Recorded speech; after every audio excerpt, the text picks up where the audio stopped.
কোন গেট দিয়ে যাবেন? আমি নন হোয়াইট গেটটি ব্যবহার করব। আমিও এই কালার, তাই আমাকেও এই গেট দিয়ে যেতে হবে। এটা নন হোয়াইটদের জন্য আর এটা হোয়াইটদের জন্য। South African union. Apartheid. Apartheid বলতে আসলে কি বোঝায়? অ্যাপারথাইড সমাপ্ত হয়েছে। শেষ পর্যন্ত এটি যেন একটি জাদুঘরে পরিণত হলো। অ্যাপারথাইড। সে হোয়াইট হিসেবে চিহ্নিত, তাকে বলা হচ্ছে কেপ কালার। দক্ষিণ আফ্রিকার এই শহরটি দেখুন। শ্বেতাঙ্গরা শহরের রাস্তার এই পাশে থাকে আর কৃষ্ণাঙ্গ মানুষেরা শহরের এই পাশটায় থাকে। তারা পৃথক। পুরো কেপটাউন শহরটি জুড়ে আপনি স্পষ্ট দেখতে পাবেন তাদের জীবন এবং জীবনযাত্রার মান কতটা পৃথক। শ্বেতাঙ্গদের এলাকাটা দেখলে মনে হবে যেন তারা ক্যালিফোর্নিয়াতে আছে, কিন্তু কৃষ্ণাঙ্গরা খুব অনুন্নত জায়গায় বাস করে। এই দৃশ্য কেবল এখানে নয় বা শুধু এই শহরেই না, এই দৃশ্য পুরো দেশ জুড়ে।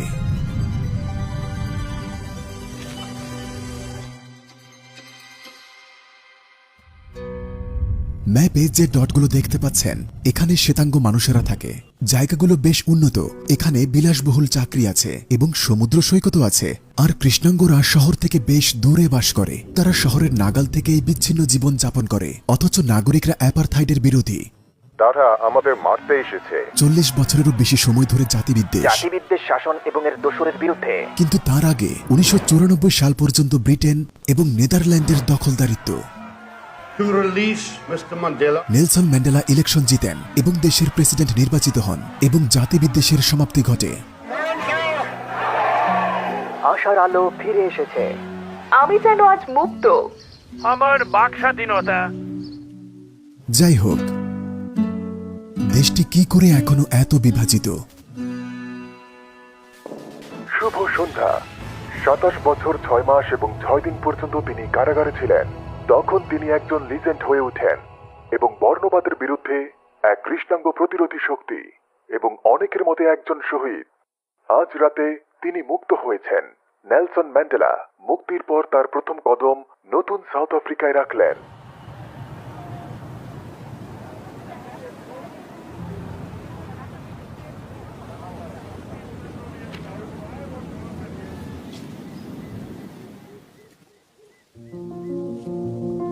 ম্যান্ডেলা ছিলেন একজন প্রতিবাদী শক্তি। এই কারাগারে নেলসন ম্যান্ডেলা কারাবন্দী হিসেবে ছিলেন, কেপটাউনের কাছেই একটি দ্বীপে। টয়লেট, রেস্টুরেন্ট, হাসপাতাল এবং স্কুল সবকিছু ভাগ হয়ে গিয়েছে। আজ নেলসন ম্যান্ডেলা সেই ভূমিতে প্রথম কদম রেখেছেন, যে ভূমিতে তিনি বলেছিলেন মুক্তি সহজ নয়। দক্ষিণ আফ্রিকার জন্য এই কয়েক কদম যেন ইতিহাস বদলে দেবে। একজন মুক্ত মানুষ।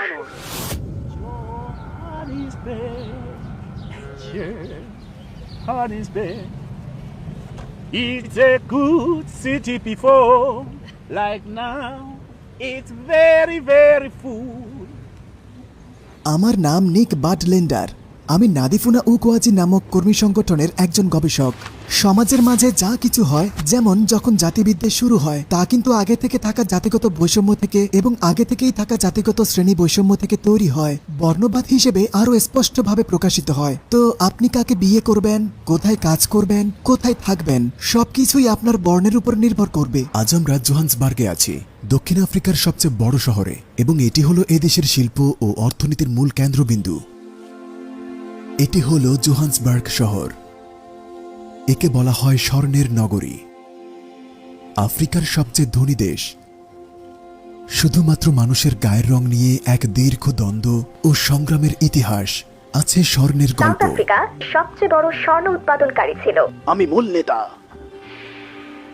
তারপর ডাচদের আগমন ঘটে কেপ অফ গুড হোপে এবং আন্তর্জাতিক বাণিজ্যে। এই শহর, অ্যাপারথাইড শব্দের উৎপত্তি এখান থেকে, দক্ষিণ আফ্রিকার এই প্রজাতন্ত্র থেকে, একটি লোকাল ভাষা থেকে, যার অর্থ বিভাজন, বিচ্ছিন্নতা এবং জাতিগত বিভক্তি। অ্যাপারথাইড শব্দটি আপনি অনেকবার শুনেছেন, তাই না? এটাই হলো জাতিগত বিচ্ছিন্নতার সারমর্ম।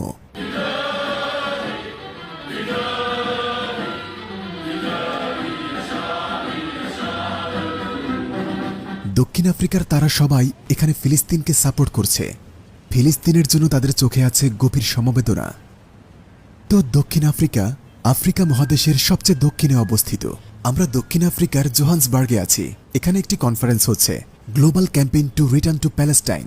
একই সাথে এখানে নেলসন ম্যান্ডেলার পরিবার আছে। Nelson Mandela. যার নাম হলো Nelson Mandela. until Palestine is free. আর আচ্ছা এবং ফিলিস্তিনের সকল বন্দীদের মুক্ত করার জন্য শুধুমাত্র মুক্ত মানুষেরাই আলোচনা করতে পারে। প্রেসিডেন্ট নেলসন ম্যান্ডেলা আমার দাদা ছিলেন।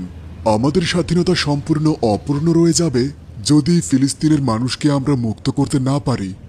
আমরা সবাই আমাদের জীবদ্দশায় একটি মুক্ত ফিলিস্তিনকে দেখতে চাই। তো আপনি বলছিলেন যে এখানের বিচ্ছিন্নতা এবং বর্ণবাদ ইসরায়েলের মতো চরম ও নিষ্ঠুর ছিল না? না, মোটেও না। ইসরায়েলি জাতি বিদ্বেষ প্রদর্শন করছে স্টেরয়েডের মাধ্যমে। আমি ফিলিস্তিনে যা দেখেছি তা খুবই চরম।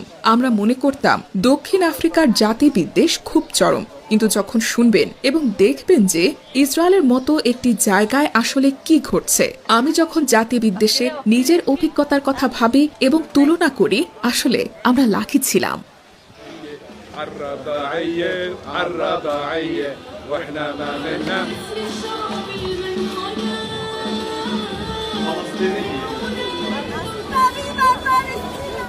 দক্ষিণ আফ্রিকা এবং আফ্রিকার বাইরে নেলসন ম্যান্ডেলার সবচেয়ে বড় স্ট্যাচুটি ফিলিস্তিনের রামাল্লাতে অবস্থিত।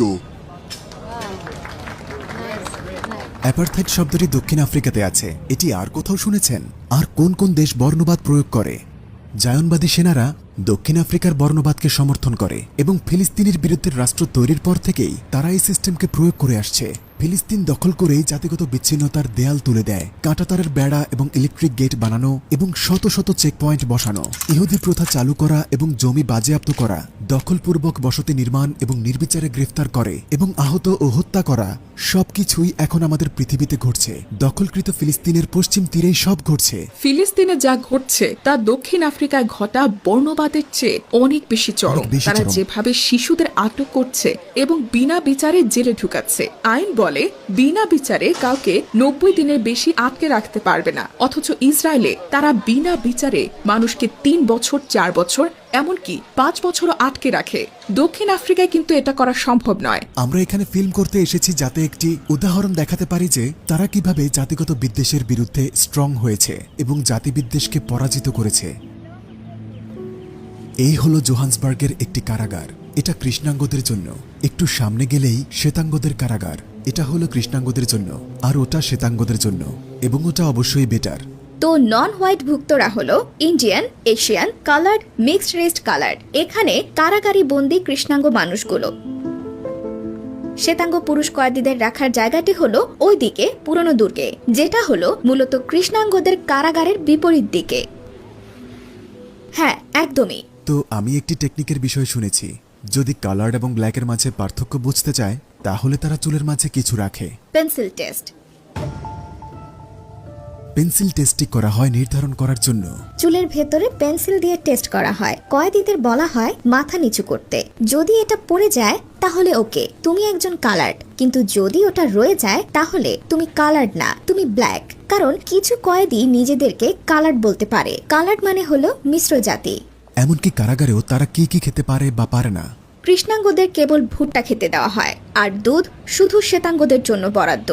রাজনৈতিক কাজের জন্য অনেক সময় ব্ল্যাকদের সন্ত্রাসবাদের মামলা দেওয়া হয়, তাকে সরকার বিরোধী হিসেবে দেখা হয়, অথচ সে কেবল সমতা চেয়েছে এবং স্বাধীনতা চেয়েছে। মহাত্মা গান্ধীও এখানে বন্দী ছিলেন।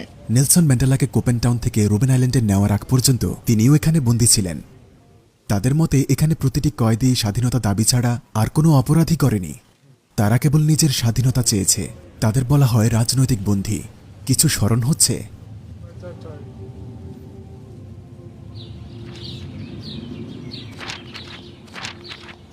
তো অ্যাপারথাইড মানে হলো বিচ্ছিন্নতা। অ্যাপারথাইড হলো সরকারের এমন একটি নিয়ম, এমন একটি আইন যেটি মূলত ব্ল্যাকদের উপর প্রয়োগ করা হয় আইন এবং পুলিশ দ্বারা নিয়ন্ত্রণ ও শাস্তির মাধ্যমে। মানে এটি পুলিশ দ্বারা প্রয়োগকৃত সিস্টেম। এটি ছিল সরকারের তৈরি একটি সিস্টেম, অ্যাপারথাইড। যতদিন না পর্যন্ত দক্ষিণ আফ্রিকায় অ্যাপারথাইডের সমাপ্তি ঘটেছিল। 1994 সালে এটির সমাপ্তি হয়। সাউথ আফ্রিকান ইউনিয়ন থেকে ডিক্স লোবসার। তুমি শুধু একাই এই দেশ নিজের দাবি করতে পারো না। সবাই জানে যে আফ্রিকা হলো আফ্রিকাদের। আমাদের দুটি পৃথক প্রবেশদ্বার আছে, নন হোয়াইটস, কালার্ড, ইন্ডিয়ান, চাইনিজ এবং ব্ল্যাক, এবং হোয়াইট হলো শুধুমাত্র শ্বেতাঙ্গদের জন্য। Black, white, Indian, এবং কালার্ড। এই কার্ডগুলোতেও আপনার নাম এবং বর্ণ লেখা আছে। আপনাকে কিছু জায়গায় প্রবেশের অনুমতি দেয়, আবার কিছু জায়গায় বাধা দেয়। লেখা আছে শ্বেতাঙ্গ। ব্ল্যাকদের পাসপোর্ট নেওয়ার বাধ্যবাধকতা আছে, কিন্তু অন্য বর্ণের মানুষেরা শুধু আইডি কার্ড নেয়। সে শ্বেতাঙ্গদের অন্তর্ভুক্ত। তাকে কেপ কালার্ড বলা হয়, কেপ মালায়। তো আপনি ইন্ডিয়ান? না না, আমাদের পরিবার কেপ কালার হিসেবে বিবেচিত, কিন্তু আমরা নিজেদের ব্ল্যাক হিসেবে কখনো মনে করি না। আপনি যদি কালার্ড বা কালো হন, আপনি হোয়াইট এরিয়াতে থাকতে ও কাজ করতে পারবেন না। আপনার কাছে পাস থাকতে হবে, যেটি হলো একটি সরকারি ডকুমেন্ট। তো এই সেকশনটি হলো স্বর্ণ আবিষ্কারের সাথে সম্পর্কিত। 1886 সালে এখানে স্বর্ণ আবিষ্কৃত হয় এবং ইতিহাস বলে পুরো পৃথিবীর প্রায় 30% স্বর্ণ এক সময় এখানে দক্ষিণ আফ্রিকায় আবিষ্কৃত হয়েছিল। দক্ষিণ আফ্রিকার অর্থনীতির জন্য মাইনিং বড় প্রভাবক, তাই দেশের সব কাঠামো মাইনিংকে ঘিরে গড়ে ওঠে। মানে মানুষ কোথায় বাস করবে, কোন এরিয়াতে কাজ করবে, এছাড়াও যানবাহনের সিস্টেম কি হবে, সবকিছুই কাঠামোবদ্ধ, সব মাইনিংকে ঘিরে। এই মাইনিং সিস্টেমটা নির্ভর করে খুব সস্তা কৃষ্ণাঙ্গ শ্রমিকদের কাজের উপর। তারাই একমাত্র হোয়াইট এরিয়াতে আসতে পারে যদি তারা কাজ করে। জোহান্সবার্গে আজ বিল্ডিং আছে। এর আগে কিছু আমেরিকানদের ভিটা নিয়ে এটা গ্রাম ছিল, এবং স্বর্ণ আবিষ্কারের পর উঁচু উঁচু ভবনগুলো তৈরি হয় এবং জোহান্সবার্গ আজকের শহরে পরিণত হয়। এই ট্রাকটি একসময় শহরগুলিতে ঢুকে পড়ত এবং যত বেশি সম্ভব এন্টি অ্যাপারথাইড কর্মীদের গ্রেফতার করত। মার্সিডিজ ব্র্যান্ডের তৈরি। পেছনের এই যুদ্ধযানটি দেখছেন, অ্যাপারথাইডের সময় তারা এটা নিয়ে গ্রামে হামলা চালাতো এবং তারা অ্যাটাক করত, মানুষকে হত্যা করত এবং অ্যারেস্ট করত। এটা মার্সিডিজের। জার্মানিতেও অ্যাপারথাইড ছিল। এটা দেখে আপনার কোনো কিছু মনে পড়ছে কি?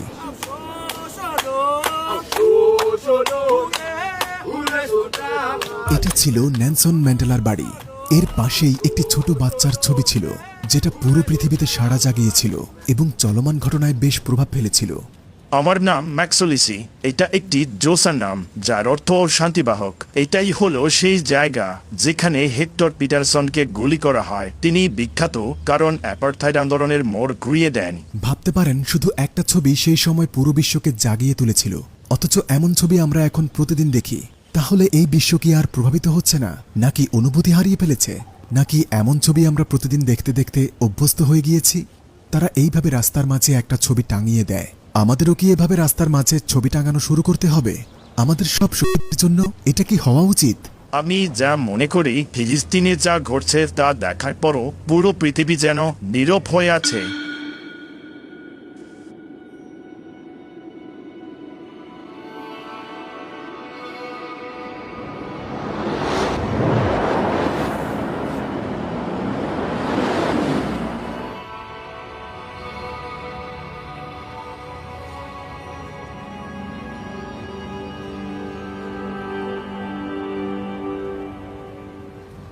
তারপর আমরা দক্ষিণ আফ্রিকার সবচেয়ে সুন্দর শহরটাতে গেলাম।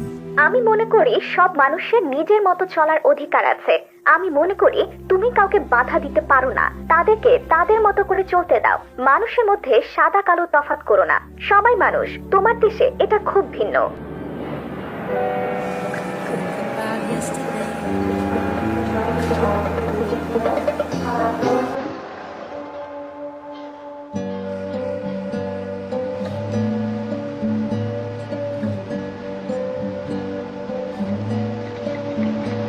কেপ টাউন শহর।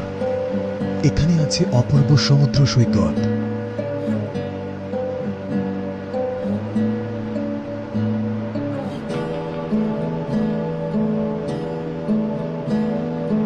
আরও আছে Cape of Good Hope. Cape of Good Hope. আমরা দক্ষিণ আফ্রিকার সবচেয়ে দূরবর্তী স্থানে আছি। কেপ অফ গুড হোপের একটি এরিয়া ডাউন সাউথ। সবগুলো জাহাজ এই দিক দিয়ে যায়। দেখুন, ডাচরা এখানে এসেছিল এবং হোয়াইটরা এখানে বসতি গড়ে। এর কারণ বিশ্বের সকল বাণিজ্য এই পথ দিয়ে হতো। তারপর সুয়েজ খাল এলো এবং এই পথ সম্পূর্ণ বন্ধ হয়ে গেল। এই বিশ্ব নিয়ে আমাদের জ্ঞান যেন একটি বিন্দু। আমরা যা জানি না তা এক মহাসমুদ্র।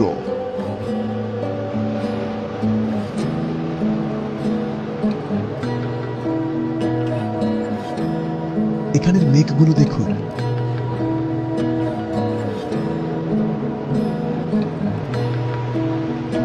এই প্যাসেজ দিয়ে যাওয়ার ব্যাপারটা অনেক সুবিধার ছিল, কারণ এর ফলে তাদেরকে ল্যান্ড রুট ব্যবহার করতে হতো না। ইউরোপে যাওয়ার পথে ওই রুটটি ভয়ানক ছিল।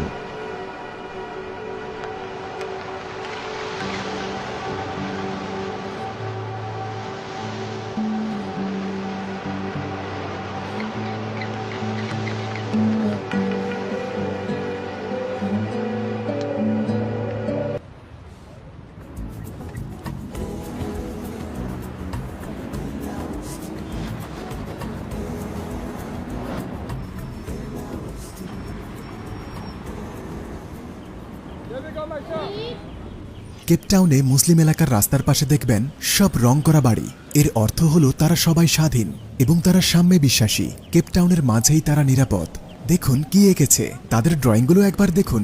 এখানে তাদের কেউ কিছু বলবে না।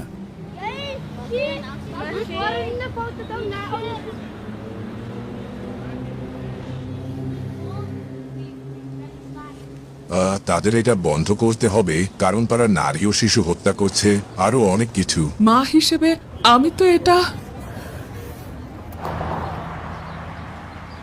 70 দশকের শুরুতে দক্ষিণ আফ্রিকার শ্বেতাঙ্গদের ভবিষ্যৎ নিয়ে নিশ্চিত থাকার প্রায় সব রকম কারণে ছিল। মহাদেশের সবচেয়ে ধনী এবং শক্তিশালী দেশে বাস করে এবং জীবনযাপন করে, যা পুরো পৃথিবীতে অসমতার দৃষ্টান্ত হিসেবে গণ্য করা হয়। আচ্ছা, তাহলে অ্যাপারথাইড কি করে শেষ হলো? সেই সময়ে অসংখ্য বয়কট এবং অপসারণ অভিযানের মতো ঘটনা ঘটে। পৃথিবীর সব দেশের মানুষ নিজের সরকারকে এবং বিভিন্ন প্রাইভেট কোম্পানিকে প্রেসার দেয় যাতে সাউথ আফ্রিকায় তারা ইনভেস্ট না করে। জানেন, এমনকি আমাদের স্পোর্টস টিম অন্য দেশে খেলতে পারেনি। মানে পুরো পৃথিবী অ্যাপারথাইডের বিরুদ্ধে সচেতন হয় এবং ফাইট করে। অবশ্যই, মানে সব দেশ কিন্তু ফাইট করেনি। বিশেষ করে আমেরিকা খুব চেয়েছিল যাতে বর্ণবাদ এবং জাতিবিদ্বেষ বেঁচে থাকে। যেমন তারা এখন বর্তমানে সবগুলো বিষয় সাপোর্ট করছে। আজকের ইসরায়েল এবং ফিলিস্তিন নিয়ে আমেরিকার ভূমিকা একদমই একই। তারা বর্ণবাদী সরকারকে খুব সাপোর্ট করে। অবশেষে বর্ণবাদ সিস্টেম দুর্বল হয়ে যায় এবং ধসে পড়ে। তো তারা মানে বর্ণবাদী সরকার, তারা আসলে বর্ণবাদ শেষ করেনি, কারণ তারা বর্ণবাদ বিলুপ্তিতে বিশ্বাস করে না। এটা করেছে কারণ এটা আর অর্থনৈতিকভাবে লাভ দিচ্ছিল না। অনেক সামাজিক প্রেশার ছিল। আসলে অনেক বেশি সংখ্যক প্রতিরোধ গড়ে ওঠে, প্রচুর ফাইট এবং তীব্র প্রতিবাদ হয়।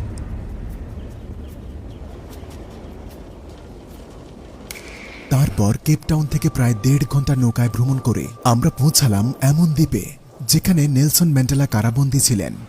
এই দ্বীপটি ছিল এমন এক কারাগার যেখানে সব রাজনৈতিকদের বন্দী রাখা হতো। নেলসন ম্যান্ডেলা এখানে 27 বছর ধরে বন্দী ছিলেন। 1991 এবং আমার প্রিজন নম্বর ছিল 3884, যেটা আমার উপস্থিতির দিন রেকর্ড করা হয়। এবং এভাবেই বন্ধুরা, আমি রবেন আইল্যান্ড ত্যাগ করে স্বাভাবিক জীবনে ফিরে যাই। এভাবেই ম্যান্ডেলা এখানে এসেছিল প্লেনে করে। এটা নেলসন ম্যান্ডেলার সেলের জানালা। এটা ছিল তার কারাগার। তিনি এখানে 27 বছর ধরে কারাবন্দী ছিলেন। তারপর বের হয়ে তিনি প্রেসিডেন্ট হয়ে যান। দেখুন, একটা স্বর্গ, কিন্তু আপনাকে ভেতরে বন্দী করে রাখা হলো। এই শহর আপনাকে কোন বিষয়টি মনে করায়? যদি আপনি আপনার সংগ্রামের মতাদর্শের উপর বিশ্বাস রাখেন, তাহলে ফাইট করে যাবেন, হাল ছাড়বেন না। আমি দোয়া করি আমরা ফিলিস্তিনের ক্ষেত্রেও একই রকম কিছু দেখতে পাবো। আমি ম্যান্ডি সাঙ্গা। আমি একজন সাবেক বর্ণবাদ বিরোধী কর্মী এবং ছাত্রী। আপনি বর্ণবাদ বিরোধী? হ্যাঁ, আমি একজন বর্ণবাদ বিরোধী কর্মী ছিলাম। আচ্ছা, দারুণ। আমি একটু জানতে চাই, আপনি সাউথ আফ্রিকান। আপনি কেন সবকিছু ভুলে গিয়ে হোয়াইট হিসাবে কোনো সুবিধা নেন না বা কোনো এরিয়া নেন না, এবং কেন আপনার চিন্তা অন্যদের থেকে ভিন্ন? হয়তো এটা আমার বেড়ে ওঠার পরিবেশের সাথে সম্পৃক্ত। আমার মা বাবা উভয় বর্ণবাদ বিরোধী কর্মী ছিলেন এবং তারা তাদের জীবনের বড় অংশ জুড়ে বর্ণবাদের বিরুদ্ধে ছিল। তো আমি এবং আমার ভাই বোন এটা রিয়েলাইজ করতে পারি যে শুধু নিজের ভাবা এবং স্বার্থপর হওয়া এটা কখনো ভালো জীবনবোধ নয়।